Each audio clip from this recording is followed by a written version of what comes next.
வணக்கம் மக்களே, welcome back to நேற்று இன்று நாளை.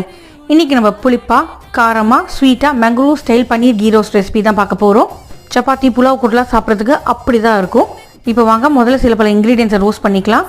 கடாயில் கொஞ்சமாக கொத்தமல்லி விதைகள், ஜீரகம், மிளகு, சோம்பு, அதுக்கப்புறமா கொஞ்சமாக வெந்தயம் சேர்த்துக்கலாம். காரத்துக்கு பேடிகை மிளகாய் தான் சேர்த்துக்கணும். பேடிகை இல்லைன்னா காஷ்மீரி மிளகாய் சேர்த்துக்கோங்க. நல்லா வாசனை வர வரைக்கும் ரோஸ்ட் பண்ணிவிட்டு ஆற வச்சு மிக்ஸி ஜாருக்கு மாற்றிட்டு கொஞ்சமாக பூண்டு, இஞ்சி, புளிச்சாறு சேர்த்துட்டு நல்லா அரைச்சி எடுத்துக்க போகிறோம்.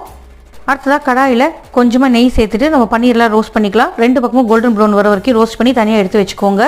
அதே கடாயில் கொஞ்சமாக நெய் சேர்த்துட்டு பொடிப்பொடியாக நறுக்கின வெங்காயம் சேர்த்துட்டு நல்லா வதக்கிக்கோங்க. வெங்காயம் வதங்கினதுக்கப்புறமா அரைச்சி அந்த விழுதை சேர்த்துட்டு கொஞ்சமாக தண்ணி சேர்த்துட்டு நல்லா கொதிக்க விட்டுக்கலாம். உப்பு 4 டேபிள் ஸ்பூன் தயிர் சேர்த்துட்டு நல்லா மிக்ஸ் பண்ணி விட்டுருங்க. லோ ஃப்ளேமில் கொதிக்கிட்டோம். 1/4 டீஸ்பூன் மஞ்சப்பொடி, 1 டேபிள் ஸ்பூன் வெல்லம் சேர்த்துக்கலாம். இப்போ நம்ம ரோஸ்ட் பண்ணி வச்சிருக்கிற பன்னீர் பீசஸ் சேர்த்துட்டு கலந்து விட்டுட்டு லோ ஃப்ளேமில் 2-3 நிமிஷம் குக் பண்ணிங்கன்னா ரெடி.